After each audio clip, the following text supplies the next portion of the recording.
اعوذ باللہ من الشیطان الرجیم، بسم اللہ الرحمن الرحیم۔ السلام علیکم ورحمۃ اللہ وبرکاتہ۔ میرے عزیز ساتھیوں، دوستوں، بزرگوں، میری ماؤں اور بہنوں، بیٹیوں، آج آپ کے سامنے خواب کی حالت میں اگر جمع کیا ہے تو اس کی مکمل تعبیر اس ویڈیو کے اندر موجود ہے۔ تو جمع کی کئی قسمیں ہیں، اس ویڈیو کے اندر 10 قسم کی جو اس کی قسمیں ہیں جمع کی مختلف چیزوں کے ساتھ، تو اس کی مکمل تعبیر اس ویڈیو کے اندر انشاءاللہ العزیز موجود ہوگی۔ تو سب سے پہلے میں اپنے تمام بھائیوں اور بہنوں، بزرگوں اور دوستوں اور بیٹیوں سے ریکویسٹ کروں گا کہ سب مل کر اپنے آخری نبی حضرت محمد صلی اللہ علیہ وآلہ وسلم پر درود بھیج لیں۔ اللہم صلی علی محمد وعلی آل محمد کما صلیت علی ابراہیم وعلی آل ابراہیم انک حمید مجید۔ اللہم بارک علی محمد وعلی آل محمد کما بارکت علی ابراہیم وعلی آل ابراہیم انک حمید مجید۔ معزز سامعین، ہم وقت ضائع کیے بغیر اپنے اصل موقف کی طرف چلتے ہیں۔ خواب کی حالت میں اگر آپ نے جمع بھیڑ سے کیا ہے، یہ بھیڑ بکریاں ہوتی ہیں نا، بھیڑ، اگر آپ نے خواب کی حالت میں بھیڑ سے جمع کیا ہے تو اس کی تعبیر یہ ہے کہ خواب میں بھیڑ سے جمع کرنا خوشحالی اور بلا وجہ ناگواری کی دلیل ہے۔ اگر خواب کی حالت میں جمع اپنی بیوی سے کرنا، عورت تابع فرمانبردار ہوگی اور دلی راز ظاہر کرے گی، مرد اس پر قربان ہوگا۔ اگر خواب کی حالت میں جمع حیض کی شکل میں آپ نے کیا ہے تو اس کی دلیل یہ ہے کہ عورت خواب میں دیکھے کہ اس کا شوہر حیض میں ہی اس کے ساتھ جمع کر رہا ہے، تو تعبیر یہ ہوگی کہ میاں بیوی دونوں شہر سے نکل جائیں گے۔ اور اگر خواب کی حالت میں آپ نے جمع شیر سے کیا ہے، حاکم سے ذلت پہنچے گی۔ اگر خواب کی حالت میں جمع کوے سے کیا ہے، اگر یہ دیکھے کہ کوے کے ساتھ جمع کیا ہے تو یہ اس بات کی دلیل ہے کہ چور کو پکڑے گا۔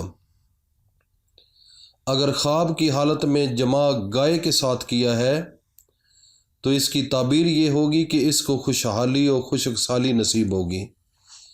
اگر خواب کی حالت میں جمع گدھے سے کیا ہے تو اپنی مرادیں پائے گا۔ اگر جمع ماں بہن سے کرتا ہے خواب کی حالت میں تو صلح رحمی ہوگی، مدد پائے گا، ماں بہن مہربان ہوں گی، راحت پائے گا۔ اگر خواب کی حالت میں جمع مردے سے قبر میں کرنا، اگر دیکھے کہ میت کے ساتھ اس کی قبر میں جمع کر رہا ہے تو یہ اس بات کی دلیل ہے کہ صاحب خواب کسی سے زنا کرے گا۔ جمع کے بعد منی نکلنا کسی شر پر قسم کے منافق آدمی کے مصائب ہونے اور اس کی وجہ سے غیر شعوری طور پر مالی نقصان اٹھانے کی دلیل ہے۔ تو یہ جمع کے حوالے سے میں نے آپ کو تمام اس کی تعبیریں بتا دی ہیں۔ اگر اس کے ریلیٹڈ آپ کو کسی قسم کا اور کوئی خواب آتا ہے تو ہمیں کمنٹ سیشن میں بھیج دیجئے تاکہ ہماری ٹیم جو ہے وہ قرآن و سنت کے حوالے سے اور مکمل ثبوتوں کے ساتھ آپ کے ساتھ اس کی تعبیر شیئر کرے گی۔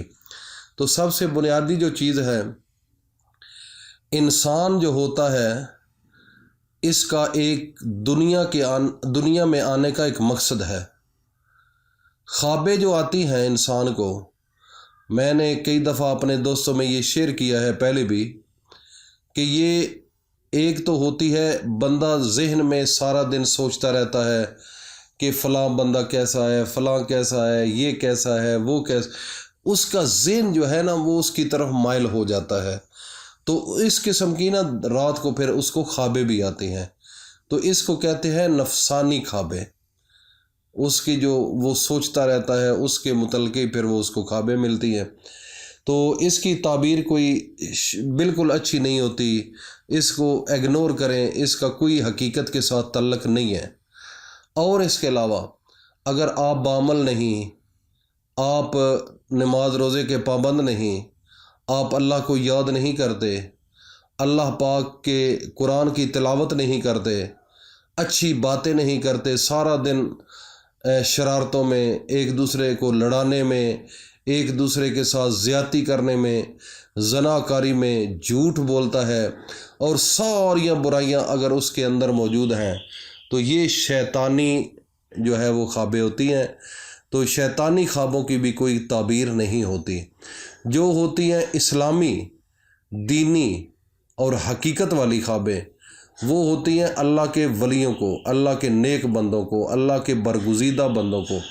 تو وہ کیا ہوتا ہے کہ انسان جب اللہ کی عبادت کرتا ہے، اللہ کی جو ہے وہ اللہ کے سامنے جھکتا ہے، اللہ کے سامنے رو رو کر گڑ گڑا کر دعائیں مانگتا ہے، تو اس قسم کے لوگوں کو جب خوابیں آتی ہیں تو وہ اکثر صبح کے ٹائم آتی ہیں، صبح صادق کے وقت، اور وہ خوابیں اکثر ٹھیک ہوتی ہیں۔